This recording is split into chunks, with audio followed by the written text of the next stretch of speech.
opportunity to share my thoughts with all of you. So it's been about 12 years now since the 2003 Act came into force, but even before the 2003 Act was brought in, the architecture of electricity regulatory commissions and the concept of central and state electricity regulators were brought in first in various states and then at the center as well through the Electricity Regulatory Commissions Act in 1998. So it's been about over 15 years since we have seen the functioning of electricity regulators at the state level and the central level. So I suppose it was sort of time to have a relook at their functioning, how they have performed, whether they have aided in the development of the electricity sector and deepening the market in India, and whether it has really benefited the consumers, which was one of the mandates of bringing in the Electricity Regulatory Commissions was. So I suppose it seems that the record has been mixed in the sense that, of course, it's much better than what it was earlier. So earlier it was State Electricity Board and the state power departments playing the dual role of regulators as well as the suppliers and protections of consumer interests as well. So it was all rolled into one in the hands of power concentrated in the hands of state electricity boards and the state governments really. Some definite movement in the positive direction was definitely made with the advent of electricity regulators being given statutory powers and functions. And it has clearly helped develop the market. The generators, the suppliers, the consumers, they have definitely driven, they have driven some confidence from the setting up of, so-called independent regulators. And we'll come to the question of independence, how independent they have been. But it's definitely been a movement in the right direction, but it seems that the promise and the expectation with which the regulators were set up, they have not been fulfilled. And I'll just go into some of the issues as to why that is the case and whether the statutory framework which was set up and whether the amendment bill which has now been introduced in the parliament, whether that addresses the issues which sort of has cropped up in the last 15 years in the functioning of the regulators. So just to go into the amendments, now there are no sort of fundamental changes in the regulatory architecture which is sought to be brought out by the amendment bill. There are sort of minor tinkering around here and there in the constitution of the State Electricity Regulatory Commission. There are no changes in the constitution of the Central Electricity Regulatory Commissions other than the so as far as the State Electricity Regulatory Commissions are concerned, there is a change in the composition of the selection committee which is proposed to be brought in. So now you have a 5-member committee which will select or rather recommend the names for appointment of chairperson or members of the Electricity Regulatory Commissions. Now, out of these 5, there is a new introduction which is MD or chairperson of a public financial institution. And then there is a CERC chairperson or a person nominated by the CERC and then a member of the CEA. So it seems that out of the 5 selection committee members, at least 3 appointees are basically central government appointees. Even though the MD or chairperson of the public financial institution is to be nominated by the state government, but essentially he's a central government appointee. So I wonder whether that's that's a deliberate or that's by design, or it's just to bring it in line with the CERC selection committee, because CERC selection committee already had the MD or chairperson of a public financial institution as the selection committee member. So potentially you can have a situation where even in the selection of CERC members and chairpersons, the central government appointed persons constitute majority in the selection committee, and by virtue of that, the central government might get a larger say in selection of SERC members and chairpersons. So that's one thing to take note of, and we don't know whether that's deliberate, and possibly that could be a bone of contention between the state and central governments as to why the state government should cede this power to the central government. Uh, Now, another provision which has been made in as far as SERC's functioning is concerned is the delay in appointment of chairperson or members of SERC. And there is sort of a temporary or stopgap arrangement which is sought to be introduced, is that the CEA nominee or any person, any member of the CEA may fill the vacancy in the SERC so long as the new person is not appointed. Now, in the morning session, Mrs. Iyengar raised the prospect that, this is not really a helpful provision, to the extent that a CEA nominee is going to come, only when the hearings are being held, or it's just a stopgap arrangement. And any stopgap arrangement or an ad hoc arrangement doesn't necessarily always work in the best interest of the institution, and it's best avoided. So the question is that, could the statutory framework do better? And I think so, yes.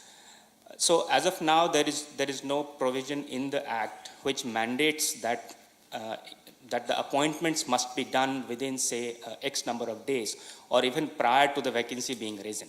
So there is a requirement that before 6 months before the vacancy arises, the selection committee must be constituted, and they must recommend within 3 months of the constitution of the committee the panels, names of panels which are to be appointed to the SERC. But after that, the actual appointment portion is left to the discretion of the state government. So there is no time-bound requirement under the statute as to within which or even before the vacancy has arisen, because the state government would know when the vacancy is going to arise, unless there is a sudden resignation or the unfortunate demise of the member of the chairperson.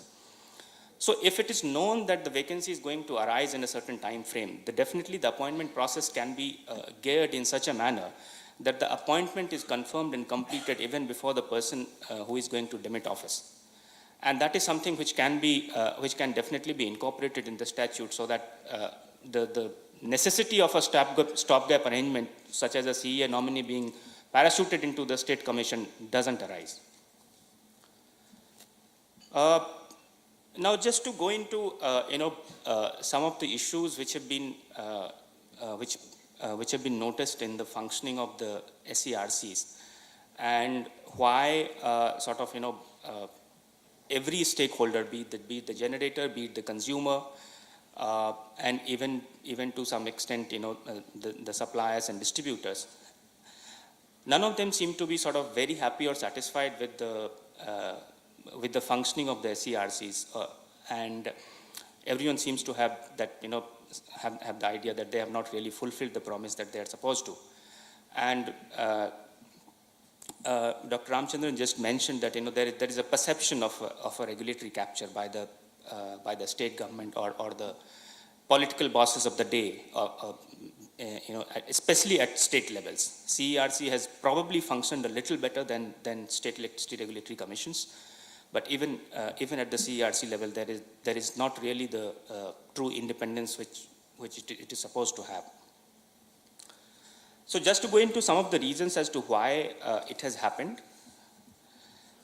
So appointments and removal of SERC chairperson, members, CERC chairperson and members, they're all controlled by either the state governments or the central governments.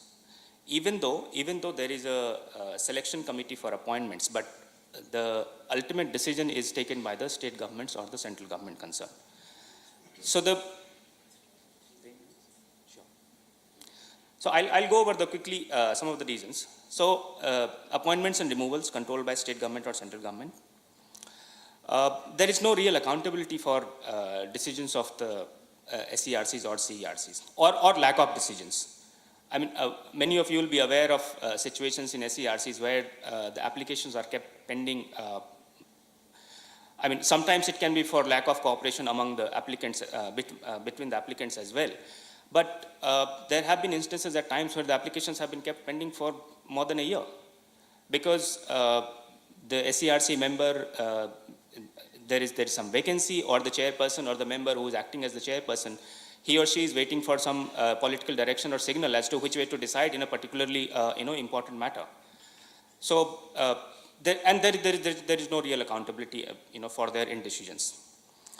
There also seems to be a sort of inherent what we call inherent institutional bias in favor of state utilities. Now, one may justify it by saying that state utilities are rendering public service, they have universal service obligations, they have low-paying customers, and all that. But the fact is that the whole process of selection and appointment, most of the SERC members and chairpersons are drawn from the former state electricity board officials, the state power departments, or other branches of bureaucracy. Naturally, we feel that their mindset is attuned towards so to say, advocating or protecting or in defense of state utilities, or in defense of or giving much more deference to the views of the state government and state utilities than what would be necessary in a say pure market based or pure economics based approach. Another reason is that both at CERC and SERC level, there is a lack of a chairperson or member trained in legal or judicial services. While there is a provision under Section 77 subclause 2 and 84 subclause 2 for SERCs and CERCs to have a chairperson either among the High Court judges or at the CERC level or the even at the SERC level who can be appointed as chairperson, but this has never happened. No state government or the central government so far has had the courage to appoint a High Court judge or a Chief Justice of a High Court, retired Chief Justice, as a chairperson of a SERC. Maybe some of them are simply not willing, but I'm sure if the effort was made, a suitable candidate can be found. Now, why it is important, we say, because the electricity sector, while it has a lot of technical, finance and commerce issues, it has a lot of legal issues as well. Ultimately, it is governed by an act and a plethora of rules and regulations. And more often than not, when the dispute arises, either between the distribution licensee, the supplier, the generating company, or even with the consumers, it often involves interpretation of rules and regulations, interpretation of act. Sure. Yeah. So lack of a judicial member or person who is trained in legal services leads to non-appreciation or not fully able to understand as to why or how rules or regulations are to be interpreted, and it leads to suboptimal outcomes or suboptimal decisions at the SERC level. And in the morning, some reference was made that at the drop of a hat, litigants or applicants go and file an appeal. I think one of the reasons why applicants are probably forced to do that is because the quality of SERC decisions are not really up to the mark. And the applicants don't feel satisfied by the decisions that have been made by SERC, and therefore they are forced to go to the appeal.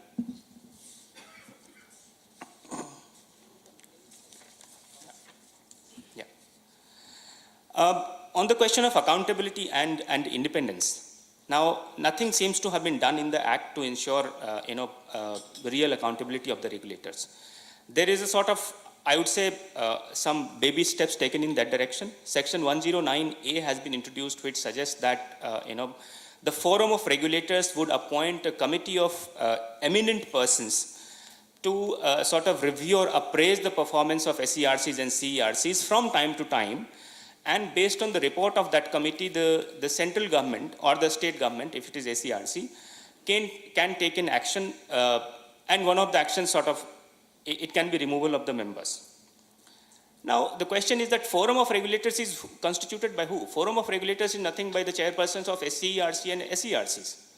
Why on earth would a committee constituted by forum of regulators would take an independent appraisal or would take an independent view and appraise the performance of the SERCs or CERCs and submit a report saying that they have not performed?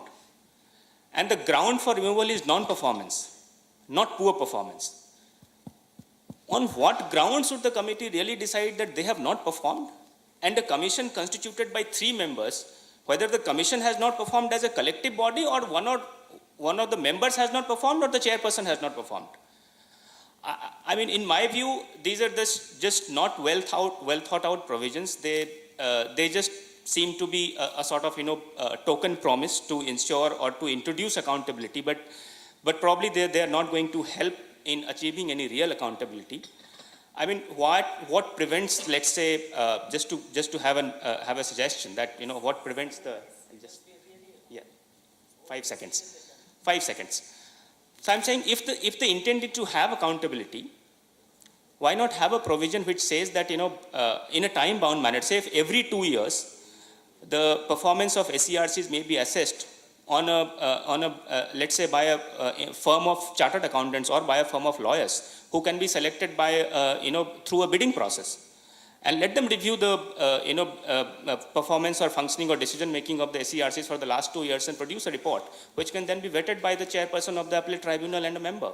And then recommendations can be made, which will be bound on the state government or the central government. So there are a lot of, areas in which the SERC's functioning needs to be closely examined and looked into, and, better measures introduced so that, their functioning can be more effective and efficient in the development of the electricity market in the country.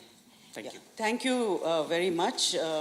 Well, I will now request Mr. Balwant Joshi to talk about some of the provisions for renewable energy that has been made in the amendments. It's a different topic than what was spoken about earlier, but do park your questions, just note them down, because we'll have the Q&A at the end of the 3 presentations. The amendments covers a variety of issues, deals with definitions, and I think the point that was made this morning may also be addressed by you. If there is there's a new legislation for RE that is being discussed, is there an overlap with the amendments that are being talked about, and how that can be taken care of? Sure. Thank you. Thank you, Dr. Usha. Dignitaries on the dais, off the dais. It's really my pleasure to be here and discuss about the Electricity Act amendment. I remember lots of discussions, similar discussions, which took place when the Electricity Act 2003 was being discussed. And I remember one of the discussion had taken place by, or conducted by Bombay Chambers at that point of time, and Mr. Shahi was the chair, and we having discussed a lot of issues at that point of time. And some of the apprehensions mentioned over there came out to be true. Having said that, for me today, my esteemed chairperson has given me a topic which is renewable energy. What are the provisions, their adequacy, and what are the issues? I would say the Electricity Act amendment, that or Electricity Amendment Bill 2014, is a mixed bag from the renewable energy perspective. It has done certain things which were required for the long period of time, like definition of the obligated entity, definition of the decentralized distributed generation. There are a couple of issues with those, but I think those are more minor editing issues. And it has done a couple of things which were unnecessary, I would say. First and foremost, probably let's look at the biggest provision in the Electricity Act which has catalyzed the renewable energy addition in the country, and that's a renewable purchase obligation under section 86(1)(e). It states that the State Commission would decide the percentage of power that should be procured from the renewable energy resources. Most state regulators, or practically every state regulator, has set the target for the renewable energy procurement. But where are we today? How many states do really comply with that provision? Not many. And if the obligated entities have not complied with the provision, what is the action taken by the regulator? The first and foremost, as I said, that the definition of the obligated entity is a good step forward. Why? Because when the 2003 Act came into force, there was a big confusion about whose obligated entity. And I remember 2003, after immediately passing the Act, the Andhra Pradesh was the first regulatory commission to came out with the definition of the obligated entity, which included, apart from the distribution licenses, the open access and the captive consumers. Nobody else included it till 2005 when Maharashtra did it, and immediately followed by Rajasthan. Till 2010, when the Central Regulatory Commission came out with its own REC-related regulation, the obligated entities in most states included only distribution licenses, leaving outside the purview the captive consumers as well as the open access consumers. After 2010 regulation of the state or FOR, all the state regulators have included the provision of, or included the captive and open access consumers as the obligated entities. Again, many people have questioned, or in fact some court proceedings are going on in a couple of high courts about this particular clause. So this would put to rest who's the obligated entity. So that's a good thing to have happened. Next comes the issue of compliance. Why compliance hasn't taken place? In fact, it's interesting to note, barring few states, and few states in the sense I'm talking about handful states, I can count them on my fingertips of my one hand, have got any or proper mechanism to measure compliance or monitor compliance. What do I mean? How many open access consumers are there? How many captive consumers are there? What is their consumption? How much energy or renewable energy they should have procured? And whether they are complying, and being able to report to the regulatory commission on a regular basis the compliance of renewable purchase obligation under 86(1)(e). And despite several requests, MNRE hasn't done anything, unfortunately. So this compliance issue, the monitoring issue, hasn't been handled. One can always say that, it's not expected the Act to talk about it. But something which hasn't happened in 12 years or 13 years of the enactment, I think, and if you want to again bank on the same instrument, you ought to talk about it. You need to do something about it. While these complications were not enough, we have got an issue with 142. It was not clear whether the section 86(1)(e) compliance is a part of compliance to be monitored by the regulatory commission under section 142 and 146. We have always taken a position that the commission is supposed to ensure compliance of each and every provision of the Act. So then why exception for 86(1)(e)? But in their own wisdom, most regulators thought, anyway, it's a renewable, it's a minor. Why do you really hold the distribution companies accountable? Until 2010, also the issue with the captive and open access. If it is not applicable to captive open access, why to make it applicable even for the distribution licenses? In fact, if my memory serves me right, only 2 state regulatory commissions have even taken action. I'm talking about the penalty action for failure to comply with 86(1)(e). And all other states have either rolled over or waived the 86(1)(e) obligation for the year. Now we have included renewable generation obligation. Is it really going to serve the purpose? You have not been able to implement RPO 12 years after the enactment, and now you are including another obligation on the generation side, which is going to be the extremely marginal. How much capacity do you really expect to add in, say, next 10 years? 100,000 megawatt, 150,000 megawatt of coal-based power? 10% of that, 15,000 megawatt. What numbers we are talking about?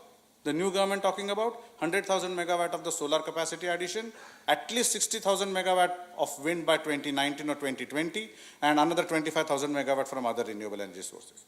We are talking about a 200,000 megawatt of the capacity addition in the renewable energy sector in next 5, 6, 7 years. As against that, we are talking about the RGO, which would be 10% of the new capacity addition, which would be just 15,000 megawatt.